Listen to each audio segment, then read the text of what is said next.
Sanibona, ngaphambi singene kwivideo namuhla, ngithi angithathe lethuba ngibonge i-support nothando nesikhombise lona lingaphezu kokucabanga kwethu. Siyacela niqhubeke nisupporte njalo ngokubuka amavideo ethu, ungakhohlwa ukukhomenta, ushare, ulike. Siyafisa ukuzwa umbono wakho. Sicela ke singene kwivideo namuhla. Usuku olukhulu namuhla lapho khona kuzotestifya the key witness lapha kwiMadlanga Commission. Ngikhuluma ngoBrian Mokgotsi. Sizokhumbula ukuthi ngesikhathi uGeneral Mkhwanazi ekhuluma ne-Eyewitness News wathintwa indoda okuthiwa uBrian Mokgotsi eyathi isondelene noMinister uSenzo Mchunu. Ngo-March eseParliament wakhuluma ngoBrian Mokgotsi owamnikeza ngisho i-information ebivela ku-Crime Intelligence. Wathi lo muntu osondelene noMinister uSenzo Mchunu u-Chief of Staff okuCedric Kabinde ukuconfirmile lokho, econfirmele uGeneral Mkhwanazi, kodwa uMinister wamphika. Okuthe emveni kwamaviki amabili wayesiyamkhumbula ukuthi uyamkhumbula uBrian Mokgotsi uyi-comrade lakhe from Northwest. Sizokhumbula ukuthi uma iqala iMadlanga Commission, Advocate Terry Motau wayi-evidence leader ngaleso sikhathi wasazisa ukuthi i-commission izohamba kanje, kuzoqala uGeneral Mkhwanazi nabo bonke laba abazoletha i-evidence ehambelana noGeneral Mkhwanazi. Ushuthi uGeneral Mkhwanazi jobebeka ama-allegations kuzobizwa abantu abazoletha i-evidence because uthe lena umsebenzi we-collective abazo-backup whatever ezobivela lapho.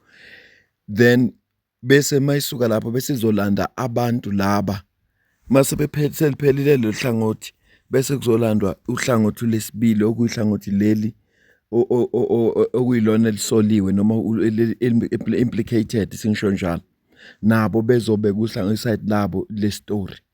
Ngakho ke the key witness uBrian Mokgotsi bese belandela ke bonke abanye. So ilelo thuba ke namuhla ke kuzo uBrian Mokgotsi, kodwa sizokhumbula ukuthi ekhuluma noXoli Mgami ngesikhathi kwakufika ama-members e-PKTT ezofuna kuya ama-cellphone ama-gadgets wakhe for i-search and seizure, wakhuluma kanje. I'm going to the commission. A lot is coming. Mona ntate Xoli kukhala amadoda. Uzonibona xa sendifikile phaya. Hola banna.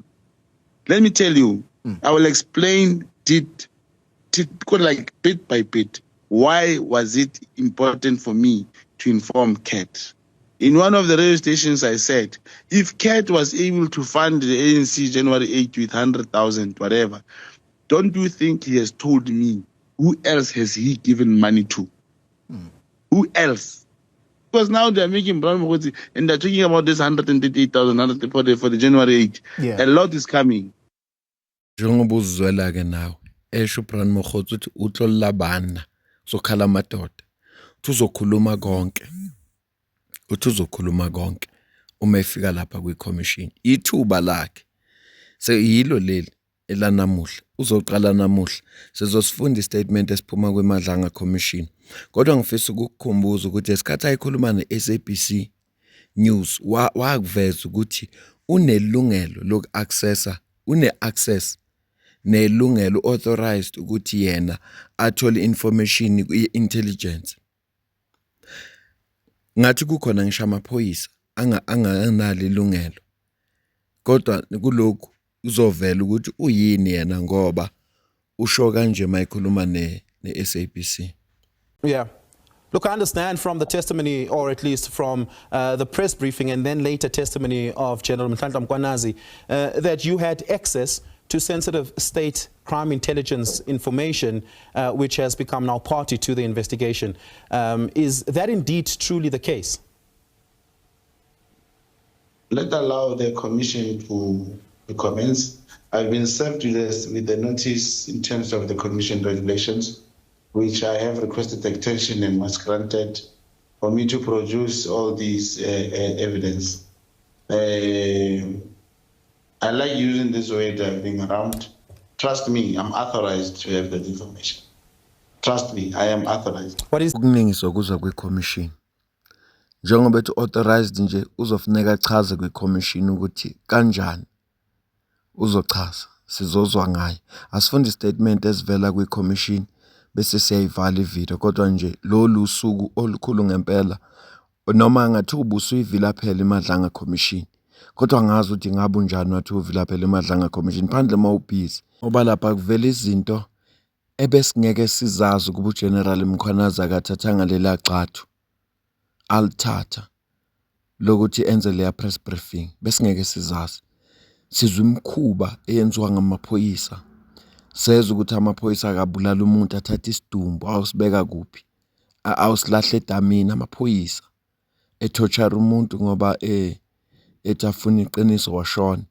Sizwe into eyishaqisayo, sabona abantu impilo zabo beyisengcupheni ngenxa yokuzama ukulwa nesihlava nokuzama ukulwa necorruption.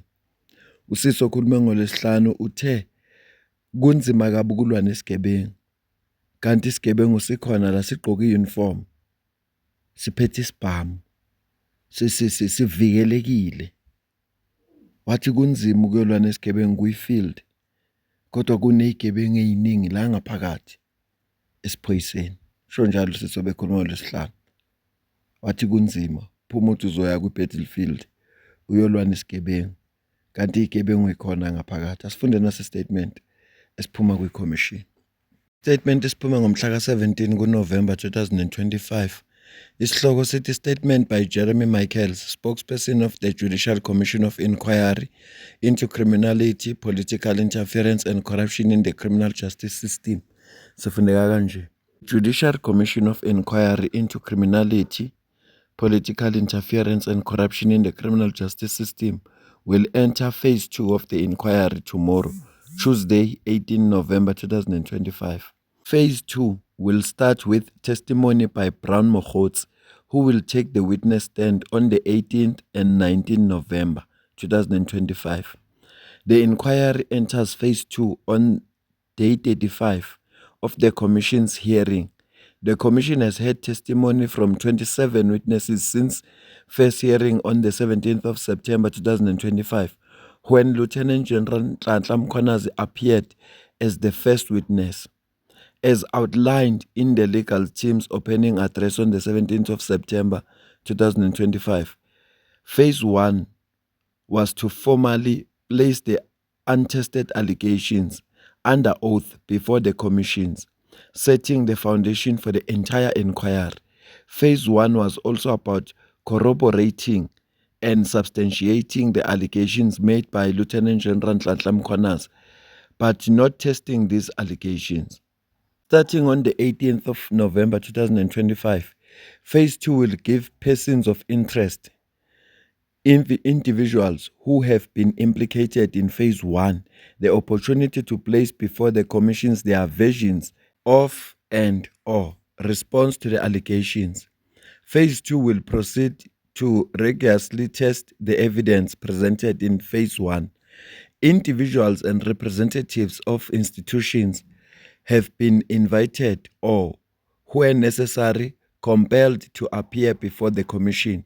Those implicated in Phase 1 will now, in Phase 2, have the opportunity to offer their explanations or refute the claims made against them. All persons of interest in Phase 2 who have furnished a statement to the Commission will have the opportunity to take commissions through statement without hostile questioning. After they have testified to the contents of their statements, their evidence will be tested in questioning by the evidence leaders.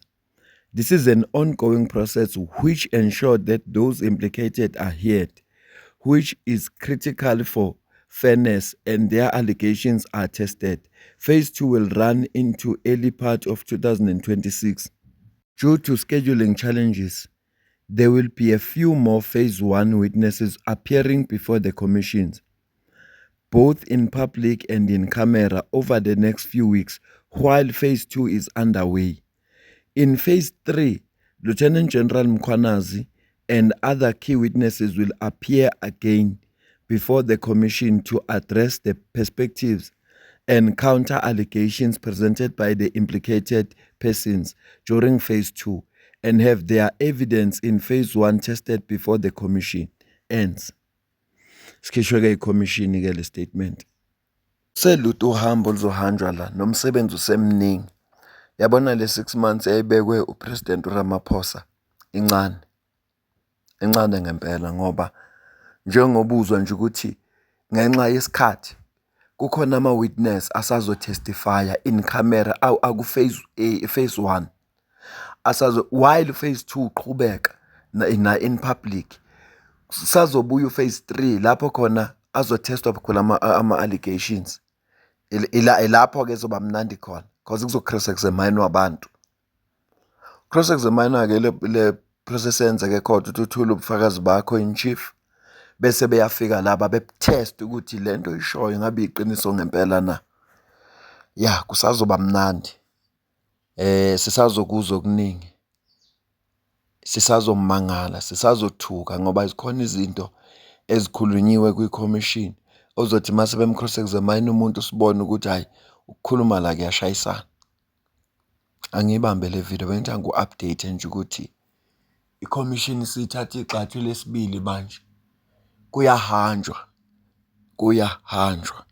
Mina nawe sidibane kwi-video elandelayo. Yazi-ke ukuthi njengoba qala le gxathu lesibili silindele abantu abanjengo Kurt Matlala bafike. Minister uSenzo Mchunu afike kwi-commission. Inunu Bhekicele, uCedric Nkabinde noGeneral Sibiya.